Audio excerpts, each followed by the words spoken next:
नमस्कार प्रिय दर्शकों। हाजिर हूँ आज आखिरी ग्रह केतु को लेकर। केतु ग्रह कुंडली के 12 भावों में हो तो क्या फल देते हैं। पहले भाव से लेकर हमने शुरू से सूर्य, चंद्रमा, मंगल, बुध सभी ग्रहों की बात कर दी। आज इस चैप्टर का आखिरी अध्याय है केतु ग्रह पर। इसी का आज जो है विश्राम किया जाएगा। फिर कुछ दिनों बाद हमने सोचा है कि रत्नों पर बनाया जाए। भाई, हमने ग्रहों को मजबूत करने के उपाय पर वीडियो बना लिया। कुंडली में ग्रहों के 12 खानों में क्या फल होता है, इस पर भी आज चैप्टर पूरा विश्राम हो रहा है। अब अगला जो हमारा ख्याल से निर्णय होएगा और जिस पर वीडियो आएगी वह यही होगा कि कुंडली में यदि कोई ग्रह खराब हो तो उसका रत्न धारण करना हो तो किस प्रकार करें। कौन कौन लोग उसके रत्नों को धारण कर सकते हैं, उस रत्न से क्या फायदा रहेगा, क्या नुकसान रहेगा। आने वाले दिनों में इस पर भी वीडियो आएगी। इसके लिए आप सब्सक्राइब करके रखिए। भविष्य की बात देखी जाएगी बाद में। आज का जो विषय है आइए उसे प्रारंभ करें।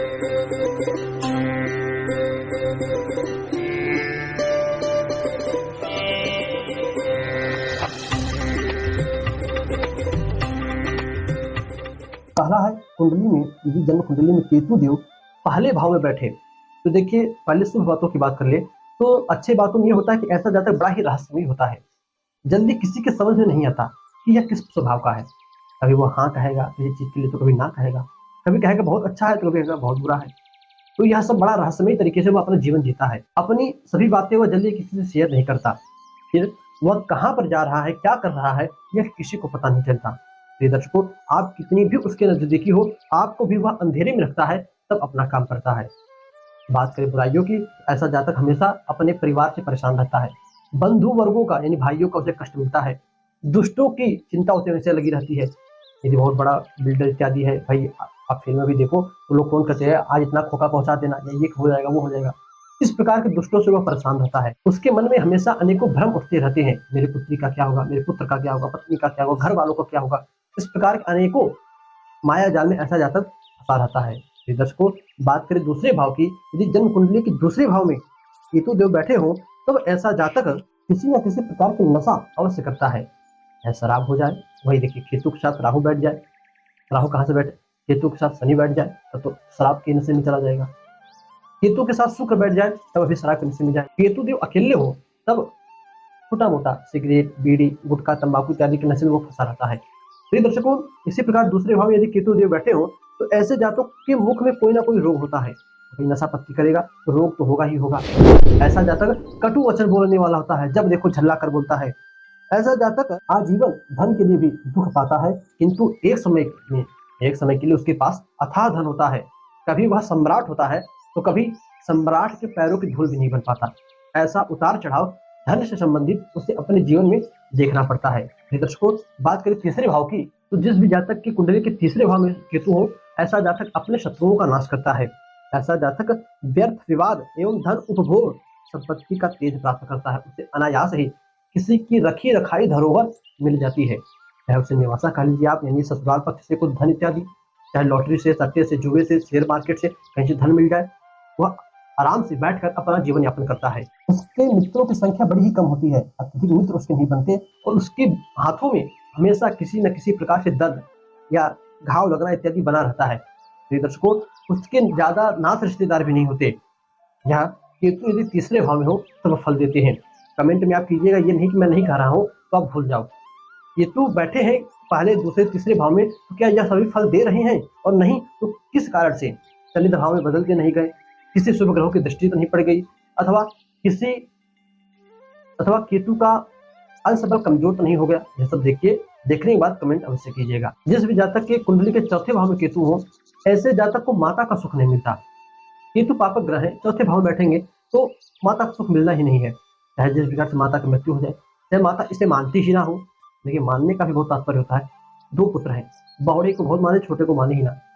इस प्रकार से माता का सुख नहीं मिलता। भाई, जितना हम लोग इस वीडियो में कह नहीं पाते उससे अधिक आप लोग समझते हो।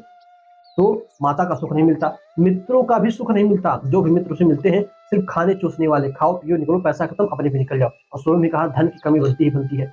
ऐसा जातक अपने जीवन में धन में एक बार अखंड साम्राज्य बनता है, एक दिन सम्राट का जो पैरों की धूल भी नहीं बन पाता। ऐसा धन की स्थिति होती है उसकी। बचकर रहिए, क्योंकि केतु दूसरे भाव में रहे तो वो भी हाल, चौथे भाव में रहे तो भी यही हाल। यही केतु यदि मीन राशि में होकर चौथे भाव में रहे तो ऐसे जातक आपको बांधुओं से सुख मिलता है, यानी उसके भाइयों से उसे सुख मिलता है। ऐसे जातक अपने पिता की संपत्ति नष्ट करने वाला होता है, जिसके जन्म कुंडली के चौथे भाव में केतु हो। प्रिय दर्शकों, बात करें पांचवें भाव की, तो जिस जातक के पांचवें भाव में केतु हो, उसके सगे भाई बहनों को शस्त्र से कष्ट होता है। यानी आप एक प्रकार से यह भी कर सकते हो, उसके सगे भाई बहनों की मृत्यु भी किसी प्रकार के शस्त्र से होती है। और सर्वदा उसकी बुद्धि में भ्रम रहता है, वह हमेशा सोचते रहता है, क्या सोचते रहेगा पता नहीं, हमेशा भ्रमित रहता है, दूसरों पर आश्रित रहता है। ऐसे जातक को संतान पक्ष से कष्ट मिलता है, संतानोत्पत्ति में दिक्कत आती है। ऐसा जातक पराक्रमी होते हुए भी अपने नौकरों पर निर्भर होता है। यह रही पांचवें भाव की बात करें छठे भाव की, जिस भी जातक की कुंडली के छठे भाव में यदि केतु हो, उसका मामा से मान भंग होता है, यानी उसके मामा उसे मानते जानते तो नहीं। भाई देखो, पाप ग्रह जहां पर भी रहेंगे, शनि के लिए भी यही बात कही गई, शनि देव यदि कुंडली के छठे भाव में हो तब भी मामा से बनती नहीं। तो पापक ग्रह कुंडली के जिस भी भाव में बैठे हो, वहां से नाथ रिश्तों का तो पतन होता ही होता है। छठे भाव में बैठे मामा से बिगड़ी हो गई, किंतु शत्रुहंता योग बना दिए तो शत्रुओं का अपने विनाश करेगा। अनायास ही शत्रु बनेंगे, यानी किसी के लिए अच्छा भी काम करे उसके लिए बुरा हो जाता है, वह उसको अपना शत्रु समझने लगता है। मेरा सबसे बड़ा दुश्मन कोई है, यही है, शत्रु समझने लगता है, किंतु अपने शत्रुओं पर वह विजय भी पाता है।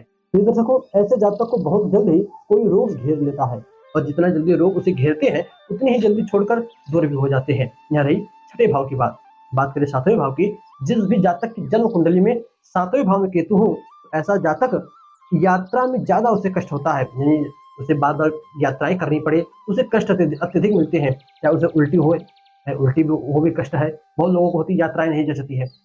ऐसे लोगों को यात्रा में कष्ट मिलता है, चाहे उसका कोई सामान चोरी चला जाए, चाहे वह जिस भी गाड़ी इत्यादि जाए, बार बार उसका दुर्घटना हो जाए, यात्राओं में कष्ट मिलता है। ऐसे जातक को यात्रा से लौटते समय उसके धन का नाश होता है, चोरी हो जाए, मैंने कहा ना, चोरी हो जाए, अथवा ऐसे जातक को पानी से भय होता है, पानी में जाए तो डूबने का संकेत होता है, या ऐसे जातक को तैरने ही ना आवे, वह पानी के पास भी जाए तो डूब जाए, पानी में तैरने के लिए छलांग मारे तो डूब जाए, तो तैराकी सीख ही नहीं पाता। किंतु सप्तम भाव में यही केतु वृश्चिक राशि के हो जाए, तब ऐसे अपने जातक को द्रव्य का अधिक लाभ कराते हैं। ऐसा जातक पैसों के मामले में अत्यधिक इनकम करता है।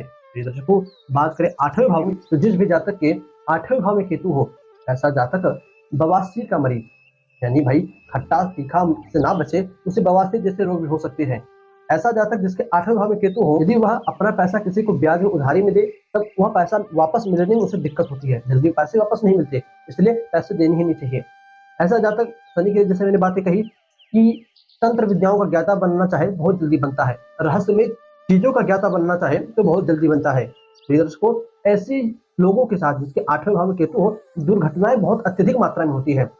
कहीं जो है 4 व्हीलर से गिर गए, कहीं 2 व्हीलर से गिर गए, बार बार दुर्घटना में उनकी दिक्कत होती है। इस प्रकार बात करें नौवें भाव की, जिसकी कुंडली के नौवें भाव में केतु हो, ऐसे जातक का क्लेश नष्ट हो जाता है। यानी जब केतु की दशा आती है, तब ऐसे जातक को समझना चाहिए कि यह उसका इस समय गोल्डन टाइम चल रहा है, इससे बढ़िया सुख का समय और नहीं आ सकता। ऐसे जातक को संतान का अभाव रहता है, जिसके नौवें भाव में केतु देव बैठे हो। दर्शकों, जिसके नौवें भाव में केतु बैठे हो, ऐसा जातक अपने भाइयों से हमेशा लड़ते झगड़ते रहता है, उसके भाइयों से उसकी नहीं बनती, कहीं आज उससे मारा मारी, कहीं उससे मारा मारी। और ऐसे जातक छोटी जाति के लोगों से अत्यधिक संबंध बना रहता है, चाहे तो उनके मित्र हो, चाहे उन्हीं के साथ रहते हो, किंतु छोटे लोगों के साथ वह हमेशा वाद विवाद अपना परिपक्व रखता है, वाद विवाद में उन लोगों के साथ हमेशा जुड़ाव रखता है। दर्शकों, उन्हीं लोगों से इसके भी भाग्य की वृद्धि होती है। इसका कोई काम करना हो वही लोग करते हैं, कोई काम इसका रुकता नहीं है उन लोगों के कारण। यह जितना भी छोटे लोगों से मिलकर रहेगा उतनी ही आगे बढ़ते रहेगा। दर्शकों, नौ भाव में यदि केतु देव हो, तो ऐसा जातक नास्तिक भी कभी कभी बन जाता है, यानी जीवन में कोई भी घटना इत्यादि घटे तो सर्वप्रथम से पहले यह देवी देवताओं को कोसता है, उनकी पूजा पाठ करना छोड़ देता है। फिर बाद का जो होगा सो देखा जाएगा, पहले ये देवियों पर ही, देवताओं पर ही आरोप लगाएगा कि आप भगवान के रहते ये हो गया। भाई आप गलती करोगे तो आप भोगोगे ही, भगवान के इसमें क्या लेना देना, किंतु नहीं, पहले भगवान पर ही आरोप लगाता है। इसी प्रकार जिसके दसम भाव में केतु हो, ऐसा जातक भाग्यहीन होता है। जो भी कर्म करता है उस कर्म में उसकी दिक्कत आती है, यानी कोई भी नौकरी चाकरी धंधा बिजनेस करे उसमें उसे परेशानी मिलेगी, पिता का सुख नहीं रहता, 4 व्हीलर 2 व्हीलर जो भी सवारी रहती है उसके पास, उससे बार बार गिरने की संभावना बनी रहती है। यदि उसी दसम भाव में मेघ वृष वृश्चिक कन्या राशि बनी हो, मेघ वृष वृश्चिक कन्या राशि बनी हो, ऐसा जातक अपने शत्रुओं को पराजित करने वाला होता है। तो दर्शकों, ये रही दसम भाव की बात करें एकादश भाव की, जिस भी जातक की जन्म कुंडली के एकादश भाव में केतु देव बैठे हो, ऐसा जातक सब प्रकार से लाभ पाता है। यानी कोई भी काम करे, हर काम में उसे अच्छा बिजनेस, अच्छा प्रॉफिट मिलेगा। भाग्यवान होता है, विद्वान होता है, स्वरूपवान होता है यानी सुंदर होता है, अच्छे शरीर वाला, कद काठी वाला होता है और अच्छे कपड़ों को पहनता है। यह ना कि जो मिले सो पहले, अच्छे कपड़ों को धारण करता है। किंतु उसकी संतान उसकी ग्रहच्युति के कारण कुछ कष्ट पाती है। यानी जल्दी संतान इस संसार में आती नहीं, और आती भी है तो कुछ समय के लिए वह उसकी संतान को, उसके बच्चे को पेट से दिक्कत रहती है। उसके बच्चे के पेट में कीड़े इत्यादि लगे रहते हैं, छोटे बच्चे हो तो, या तो पेट से उसके बच्चे की दिक्कत बनी ही रहती है। कमेंट में लिखिएगा किस तरह सिद्ध या सूत्र है। दोस्तों एक कुंडली देखिए, भाई पिता की कुंडली में केतु 11वें भाव में बैठे हो तो उसके बच्चे को शुरू में जन्म के समय कष्ट मिलता है। बात करें इस प्रकार 12वें भाव के, जन्म कुंडली में केतु 12वें भाव में बैठे हो तो ऐसा जातक राजा के समान अच्छे कार्यों में अपना पैसा खर्च करता है। यानी हमेशा यज्ञ, पूजा पाठ, दान, धर्म, पुण्य, लोगों की मदद करने में अपने पैसे को खर्च करता है। अपने शरीर के ऊपर जो कहा गया दान, धर्म, भोग, तो अपने शरीर के ऊपर पैसों को खर्च करता है, बर्बाद नहीं करता। कुछ लोग होते हैं जो पैसों की तरफ पानी को बहाते हैं, ना, ये बर्बाद नहीं करता, अच्छे रूप से सुचारू ढंग से अपने पैसे को खर्च करता है। दर्शकों, युद्ध में उसके शत्रुओं का नाश होता है और नाभि स्थान के नीचे इंद्रियों में, पाँव में, आंखों में कोई रोग होता है ऐसे जातक को, और इन्हीं रोगों से उसकी मृत्यु होती है। जो नाभि के नीचे गुप्तांग है उनमें कोई रोग हो जाए, पैरों में, आंखों में कोई रोग हो जाए, इसके कारण ऐसे जातक की मृत्यु होती है और ऐसे जातक को भी मामा पक्ष से खुशी नहीं मिलती। दर्शकों, यह थे केतु से जुड़ी हुई बातें जो मैंने आपको शुरू से अंत तक नवग्रहों में, शुरू से अंत तक पहले भाव से लेकर 12वें भाव तक क्या फल होता है वह बतलाया। और केतु ही नहीं, सभी ग्रहों का सूर्य से लेकर केतु पर्यंत आज हमारा यह अध्याय, यह चैप्टर यहीं पर विश्राम होता है। आप इन सभी वीडियो को देखना चाहते हो तो नीचे आई बटन में आपको प्लेलिस्ट का लिंक मिल जाएगा, आप वहां जाकर प्लेलिस्ट में सभी वीडियो को देख सकते हो। दर्शकों, बस आज का यह चैप्टर यहीं पर विश्राम देते हैं। आपके मन में किसी भी प्रकार की शंका हो, डाउट हो तो आप कमेंट करना ना भूलिएगा। इजाजत दीजिए, हमें पुनः आपसे मुलाकात होगी इस नए वीडियो में, नए टॉपिक के साथ। तब तक के लिए नमस्कार।